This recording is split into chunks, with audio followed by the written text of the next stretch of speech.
I'm pleased to introduce today's speaker, Mitch Friedman, who's the executive director and founder of Conservation Northwest.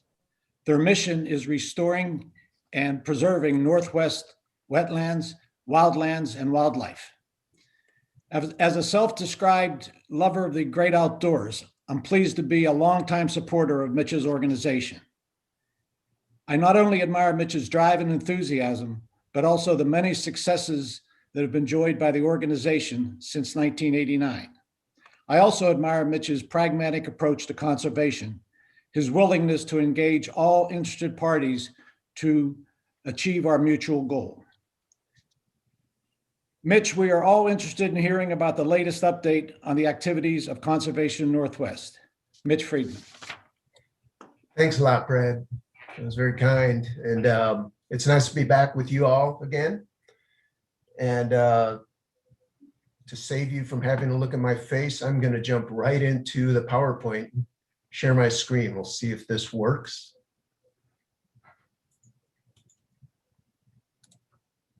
I think it worked. Conservation Northwest, I'm speaking to you from our mothership, our main office here on Queen Anne. But I have staff across the state in southern British Columbia, people in sort of the remote places, Deer Park, Twisp, Omak, Chewelah, Lillooet, and Olympia and Bellingham. Our job is to protect and connect the wildlands of the Northwest. Our programs in protecting both land and wildlife span the region from the Washington coast to the Rockies. We're awfully lucky in Washington. We have a great conservation history. That's why we have so many beautiful wildlands to enjoy and wildlife that we have the opportunity to see. And the reason goes back to Teddy Roosevelt and a lot of great conservationists since. We have 3 national parks, a couple of the earliest ones in America, a lot of federal land, a lot of federal wilderness, land set aside to protect old growth and wildlife associated with it. That's all wonderful. But Washington is also the smallest Western state with the least amount of public land and one of the highest human population densities and fastest growing and booming economy. Those aren't great trends for the future of our wildlife and the nature that we love here in the region. So there are things we have to do.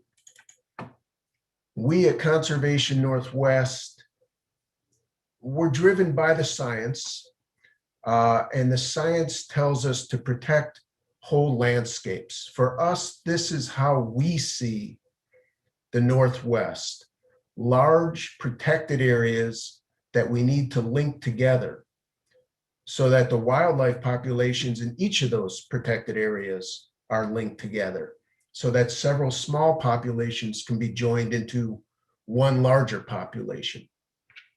And I'm going to give you some examples of this type of landscape conservation and what it means for our wildlife legacy and how it's worked for us. But before I jump in, and I'm going to move kind of quick, so maybe we'll have time for questions, I want you to recognize that the wildlife I'm going to talk briefly about are wolverines, wolves, fisher, lynx, and grizzly bears. 3 of those did not exist in the state 15 years ago, and now they all do. I'm going to start with fisher. Fisher were trapped out of the state back in the Depression, the 20s and 30s, a century ago when pelt prices were high.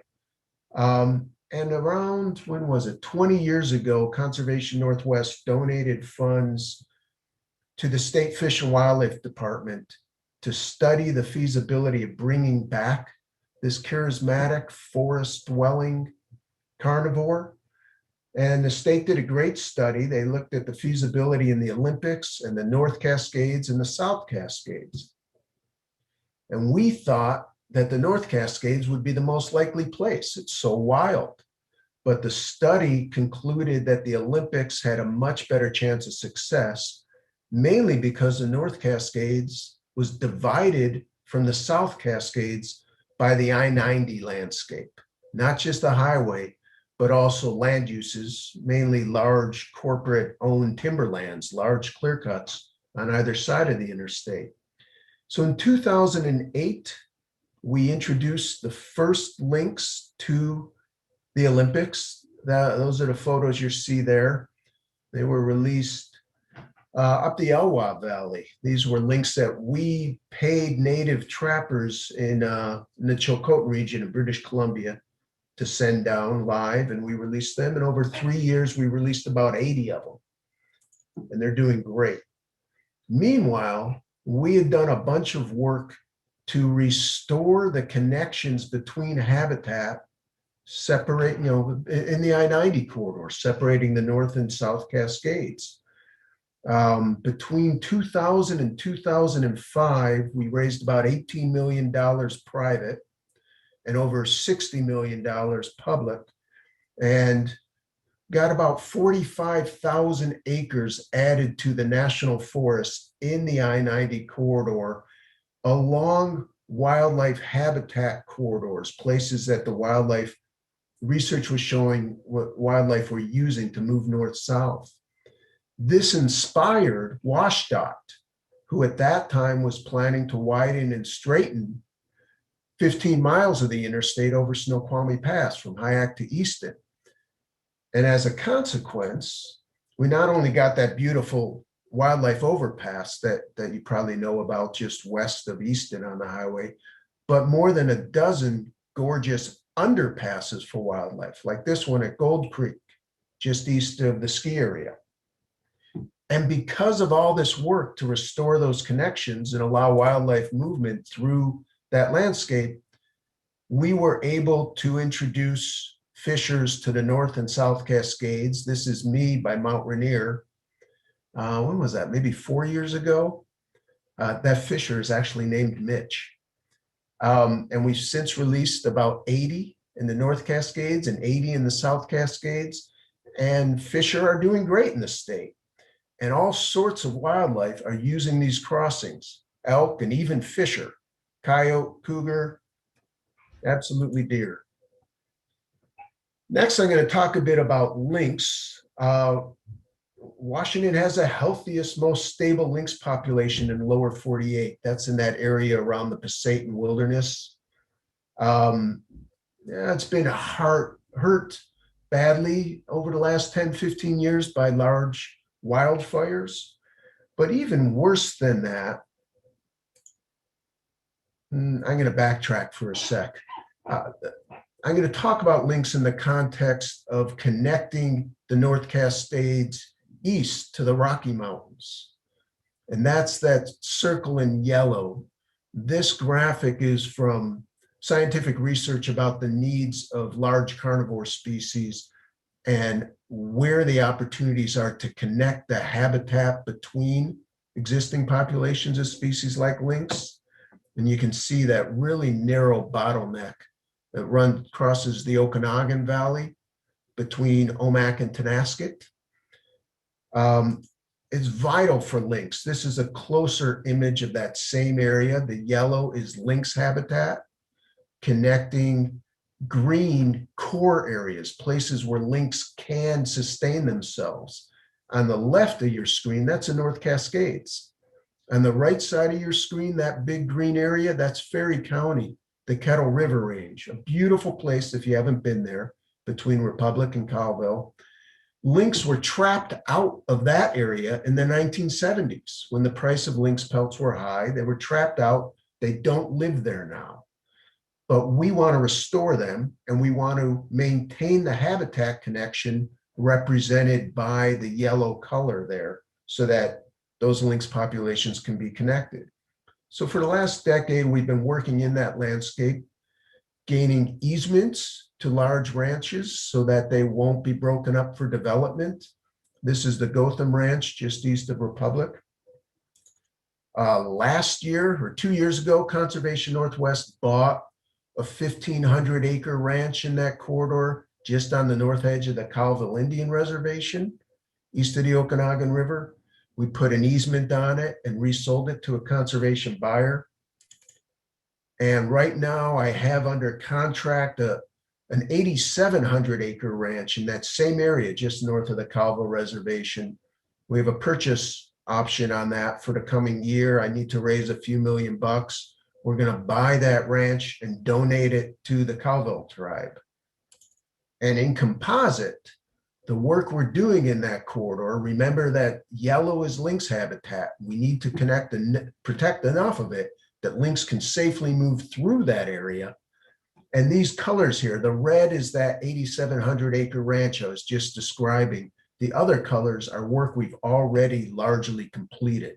So we're protecting this habitat corridor and even making Highway 97 right downhill from where I was just describing passable for wildlife. We spent $250,000 of our own money there last year building a mile of fence on the other side of the highway and fixing this under this bridge so that wildlife can use it. It's working like a charm. Far, far, far fewer traffic collisions. This is a stretch of highway that normally gets about 500 to 1,000 deer collisions per year. Each of those costing society thousands of dollars and risking lives. We have a proposal in front of the legislature now to add additional options for wildlife to pass safely under the highway, like this. This is a Photoshop image, but if we succeed, and I think we will, in a couple of years, we'll have a bunch of things like this. And these are going to spread around the state. Now I'm going to talk a little bit about wolves. Wolves have been eliminated from the state almost a century ago. In 2008, we received our first evidence of wolf breeding in the state in many decades. That's this picture from the Lookout Pack in the Methow River Valley. Since then, wolves have spread fairly well. We've got 25 to 30 packs in the state, probably 150 to 200 wolves. We're desperate to get them south of I-90 into the South Cascades and onto the Olympics. That's when we can consider wolf restoration to be a success in terms of the state's wolf recovery plan. The way we help wolves, unlike lynx or fisher or spotted owls, wolves don't rely on a particular habitat. They're generalists and they're very robust and resilient. If you're not shooting, trapping, running over, or poisoning wolves, they're going to do just fine. So wolf conservation is about coexistence. It's about building social tolerance. For the last decade, we've been working directly with a number of ranchers in wolf country, helping them financially and otherwise adopt practices like range riders and other things that minimize conflict between wolves and livestock and allow people to live with wolves as best as can be done. Because of this work, more and more ranchers have been signing commitments with the State Fish and Wildlife Department to do their share to reduce the risk of conflict. That's how we provide a future for wolves. Wolverines, meanwhile, were considered also to be gone from the state 10, 15 years ago, but they've been coming back on their own. We have remote cameras that volunteers maintain in places that state and federal biologists advise, where we're able to monitor wildlife moving around in the mountains.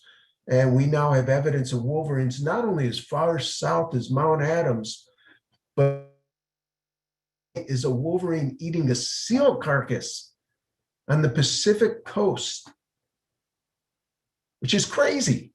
But wolves are coming back on their own. I think it's because we've restricted trapping over the years and have done a lot more to improve backcountry management. We're not logging or building roads in wild areas as much as we used to. Lastly, grizzly bears. Washington has 2 of the 6 grizzly bear recovery areas in the lower 48. Think of Yellowstone and Glacier National Park, et cetera. Well, we have the Selkirks in the far northeast part of the state. There's a small population there. and in the North Cascades. 20 years ago, there was a small population. Now it's largely gone, and we need to bring some bears in from outside. Under the Obama administration, there was a process going on to do that. Under the Trump administration, in the first year, Secretary of Interior Zinke was very big on grizzly bears. He was a Montana guy, and he was pushing that process. He got sacked. The process got derailed. We're now hoping that with the new administration, that will get back on track. And all of this matters, not just for nature's sake, but those are my daughters and my nephew in 2009. It was June, right after school had ended. We were out on a vacation. We were in the Meadow, and the biologist brought us up to where the wolves were, and my kids were able to hear the wolves howl. I'd play it for you, but I don't know how to do that on Zoom. That's it. I think I'll give a quick conclusion. Okay, go ahead. The future for wildlife in the state, we can't take it for granted, particularly with climate change. The habitats are changing. Wildlife needs to be able to track the changing habitats. With growth of our population and development, we have to be deliberate. We have a chance at success providing a safe future for our wildlife. We're doing great work in the state. We're having great success. We need to continue that so that in our kids' and grandkids' time, they can enjoy the same legacy we have. Thank you. Thank you. I've got a couple of questions here. The first one is a question about these overpasses that you build over the freeway, or the ones that go underneath the freeways. How long does it take for the wildlife to be aware of those and start using them? That's a great question, because a lot of species teach their young, even deer. It's a generational thing. Coyotes and deer come in real quick. Elk are very nervous. It takes them a while. Carnivores tend to be a little nervous too. So it could be a couple years in some cases. But those projects on I-90 by Snoqualmie Pass, we've been actually able to see, the elk didn't use them at all for the first 5 years, but now they're using them pretty liberally. So, it depends on how big the structure is, how remote the area is, how well fenced it is. Do the wildlife have other options? So there are variables, but in general, a few years. Great, thank you. Another question, since the organization's beginning, what has been your proudest environmental achievement? Wow. Well, I was part of the old growth issues. I go back to the mid 80s, and my career has given me a sense of empowerment, of hope, that I moved here from Montana, where there were carnivores. You thought of wildlife in Montana, you thought of wolverines, wolves, and grizzly bears. And then you move to Washington, where wildlife means deer and spotted owls and salmon. And, within my career, just 30 years, just the last 15, we've seen 3 of those species return. How could I not be an optimist? But the greatest single one, I think, is that story about reintroducing fishers to the Cascades, which was only feasible because we had already fixed that landscape scale fracture along Snoqualmie Pass. We solved a problem that was started in Abe Lincoln's time with the land grants to the railroads. We solved that, and that'll be solved forever now. I'm pretty proud of that. Great. Here's another question. If you could improve or modify your organization's relationship with Washington Department of Fish and Wildlife, what would you do? We have a rather privileged relationship with the Department of Fish and Wildlife. I'm on the Budget and Policy Advisory Committee. We've done a lot of things together. What the department needs most to be more effective, to modernize itself, and to have the wherewithal to address the serious threats and public needs in the years ahead is a diversified revenue stream. A lot of their money is, comes from licenses, hunting and fishing licenses. The number of people hunting is going down every year, so that revenue stream is getting smaller. So we're trying to figure out a source of revenue that's more flexible and discretionary for them, yet stable through the thin times. Whenever there's a recession, the natural resource agencies get hit the hardest by the legislature. We only finally restored the Fish and Wildlife Department to its 2008 capacity last year. It took 12 years since the last recession, and then we get another.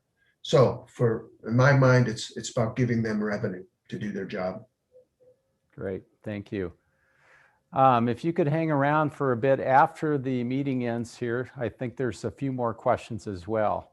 I'd be happy. So I want to thank you for a great presentation today. Very interesting to learn about what's happening in your world. And in honor of your presentation today, we're making a donation in your name to Harvest Against Hunger, which will provide 1,500 pounds of fresh produce to local food banks.